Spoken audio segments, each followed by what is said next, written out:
glad you're here today. Today's story is a little tricky, a little complicated. You see, sometimes when people read the Bible, we often wonder why God seems to sometimes get really picky. And this is one of those stories for a lot of people. Today's story is about Cain and Abel, two brothers that are way back in the Bible. But the story opens up on Adam and Eve, Cain and Abel's parents, after they had just left the Garden of Eden and they're feeling really bad about just disobeying God. I'm so sad that we had to leave the garden. I know, Eve. If only there was something we could do to show God just how sorry we are. I know. God? A lamb? I think we can do that. I think we can sacrifice that. Coming right up.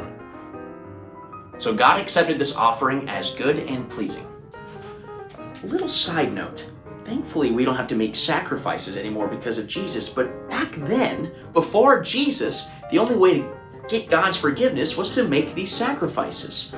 And so what Adam and Eve were doing were to slaughter a lamb and instead of eating it themselves, offer it to God. Anyways, back to the story. After a while, Adam and Eve had two sons. Their first son was called Cain. Cain was a farmer. He grew vegetables and grains. This is me picking corn. And their second was called Abel.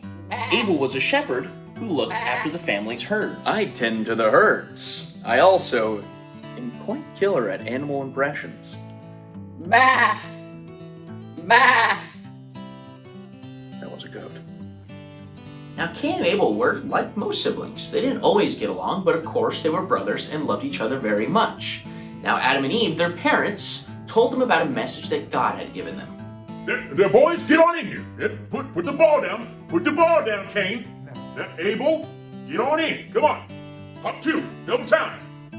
Now, got something to say here. I want you to listen real closely. Now, God came to us, and your mother and I, just as God did, way back, Before we had you boys. Yes. God said, "This believe that you too should also sacrifice a lamb in appreciation for all that God has provided for us." And to also ask for forgiveness where perhaps you have fallen short as well. What do you think? What are you saying? We did it. You can do it as well. We believe in you. Cain and Abel, however, didn't quite do things the same way.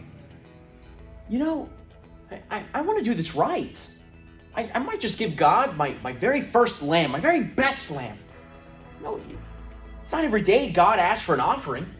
Gotta give God my best. Good grief. God doesn't need that lamb, we do. I'm sure God would be happy if we sacrificed the runt of the litter anyway. But as a farmer, my yield has been pretty good this year. I'm not gonna give God everything that I've harvested. You know what, why don't I give God a little bit of this extra straw I've got laying around, and I'm sure that'll please the greatness of God. I'm sure. When you first hear it, Cain's reasoning sounds pretty good, doesn't it? But a little later, Cain saw as Abel's offering of the lamb burnt up completely. Meanwhile, his offering of just leftover vegetables and straw didn't really catch flame at all, just smoldered a little bit. That could only mean one thing, that God preferred Abel's offering over his own. Cain got super jealous. But he didn't even take the time to think that it was because he didn't offer as much to God. And so, of course, God chose Abel's offering over his own. So, Cain asked his brother to take a little walk with him. Yes, brother. How about we go for a walk? A little stroll. A walk? Yeah, I could really go for stretching my legs right about now. Yeah, let's do it. Yeah. And while Cain was angry with his brother, he struck Abel to the ground and killed him.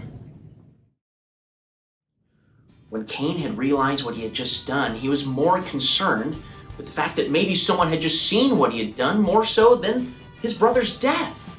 So he looked around and breathed a sigh of relief when he saw that no one was around. Oh no! Cain, where is your brother? I don't know. Am I my brother's keeper now or something? I don't know. Cain, how could you be so cruel to your only brother? He has done nothing but try his best for me, for his parents, And for you.